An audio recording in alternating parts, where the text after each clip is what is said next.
അസ്സലാമു അലൈക്കും വറഹ്മത്തുള്ളാഹി വബറകാതുഹു. പരിശുദ്ധ റമളാൻ ആദ്യത്തെ 10 നമ്മളോട് വിട പറയാൻ പോവുകയാണ്.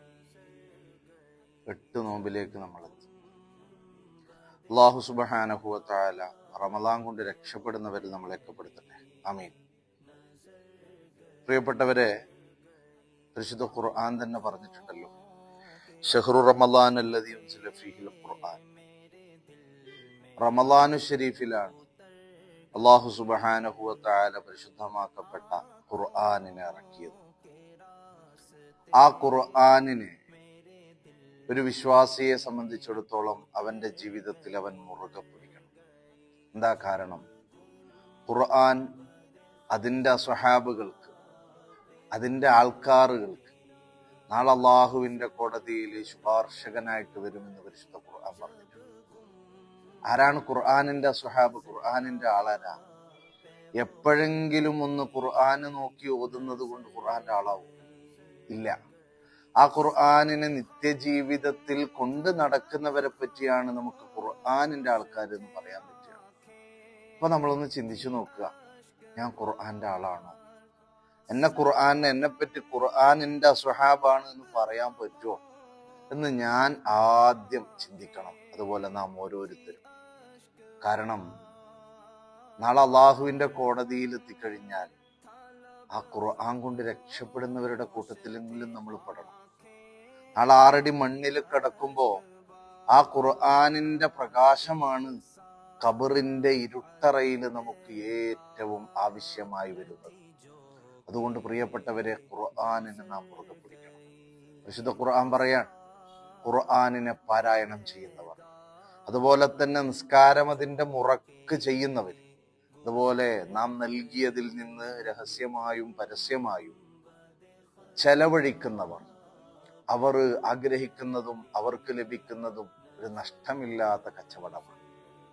ഒരിക്കലും നഷ്ടാവാത്തതാണ്, നഷ്ടമാവാത്ത പ്രവർത്തനമാണ്. അപ്പൊ ഖുർആൻ ഓതുക എന്ന് പറയുന്നത് ഒരിക്കലും നഷ്ടമല്ല. അത് പരിശുദ്ധ ഖുർആൻ തന്നെ പറയാം. എന്റെ പ്രിയപ്പെട്ടവർ, ഇത്രയേറെ ആനുകൂല്യങ്ങൾ ലഭിക്കുന്ന ഒരു നന്മയായ പ്രവർത്തനമാണ് ഖുർആൻ പാരായണം എന്നുള്ളത്. ആ പാരായണം നമ്മുടെ ജീവിതത്തിൽ നാം നിത്യമാക്കണം. ഇനി ഒരാൾ ഖുർആൻ ഓതാൻ ഒരുങ്ങാണ്, ഖുർആൻ ഓതി തുടങ്ങി, കുറച്ച് ഓതുമ്പം തന്നെ പെട്ടെന്ന് തന്നെ നിർത്തണം എന്നുള്ളൊരു ചിന്ത വരികയാണ്. നഊദു ബില്ലാഹ്, അല്ലാഹു കാത്തുരക്ഷിക്കട്ടെ. അങ്ങനെയുള്ള ചിന്ത നമുക്ക് വരുന്നുണ്ടെങ്കിൽ നാം ഒന്ന് നമ്മുടെ ഈമാനിനെ പരിശോധിക്കേണ്ടതുണ്ട്. നമ്മുടെ ഹൃദയത്തെ ഒന്ന് സൂക്ഷ്മമായി നിരീക്ഷിക്കേണ്ടതുണ്ട്. ഹൃദയശുദ്ധി കുറഞ്ഞവർക്കാണ് ഖുർആനിനെ ദീർഘനേരം ഓതാൻ കഴിയാതിരിക്കുക, അല്ലെങ്കിൽ ഖുർആൻ തുടങ്ങുമ്പോൾ തന്നെ നിർത്താനുള്ള ഒരു ടെൻഡൻസി ഉണ്ടാവുക.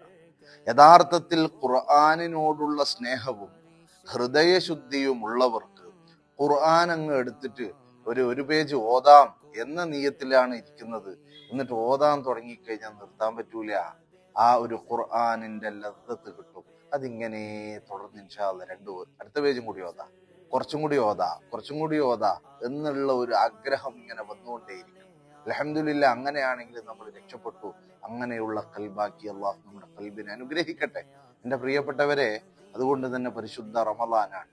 മഹാനായ ശാഫിഈ ഇമാം റഹ്മത്തുള്ളാഹി അലൈഹി പരിശുദ്ധ റമളാൻ തീരുമ്പോഴേക്കും ഏകദേശം 60 ഖത്മോളം തീർക്കുന്നവരാണ്. ഇങ്ങനെ ഒരുപാട് മഹാന്മാരുടെ ചരിത്രം എടുത്ത് നോക്കിയാൽ ഒരു ദിവസം 2 ഖത്മ തീർക്കുന്ന മഹാന്മാരുണ്ട്, 7 ദിവസം കൊണ്ട് ഖത്മ തീർക്കുന്ന മഹാന്മാരുണ്ട്. പരിശുദ്ധ ഖുർആനിലായിട്ട് ജീവിതം ഒഴിഞ്ഞു വെച്ച ഒരുപാട് മഹാന്മാരുടെ ചരിത്രങ്ങൾ നമുക്ക് ചർച്ച ചെയ്യാനുണ്ട്. ഹബീബായ റസൂലുള്ളാഹി സ്വല്ലല്ലാഹു അലൈഹി വസല്ലമ തങ്ങൾ പരിശുദ്ധ ഖുർആൻ കൂടെയുള്ളവർ പാരായണം ചെയ്യുമ്പോൾ ആ ഖുർആൻ കേട്ടുകൊണ്ട് കരയുമായിരുന്നു. ഖുർആനിനെ അത്രമേൽ സ്നേഹിച്ചവരാണ്. നാം ഒന്ന് ചിന്തിക്കുക, നമ്മൾക്ക് ഖുർആൻ വെറുതെ നോക്കി നിന്നാൽ പ്രതിഫലം കിട്ടുന്നതാണ്. വെറുതെ നോക്കി നിന്നാൽ പ്രതിഫലം കിട്ടുന്ന 3 കാര്യങ്ങളുണ്ട്. ഒന്ന്, ഉമ്മയുടെ മുഖം, സ്നേഹത്തോടെ ആ ഉമ്മയുടെ മുഖത്ത് നോക്കിയിരിക്കുക എന്ന് പറയുന്നത് വലിയ പ്രതിഫലമാണ്. അതുപോലെ പരിശുദ്ധ കഅബ, അത് നോക്കിയിരിക്കുക എന്നുള്ളത് വലിയ പ്രതിഫലമാണ്. അതുപോലെ തന്നെയാണ് പരിശുദ്ധ ഖുർആനെ ഓതിയിട്ടില്ലെങ്കിൽ ഇങ്ങനെ നോക്കിയിരിക്കുക എന്ന് പറയുന്നത് വലിയ പ്രതിഫലമുള്ള കാര്യമാണ്.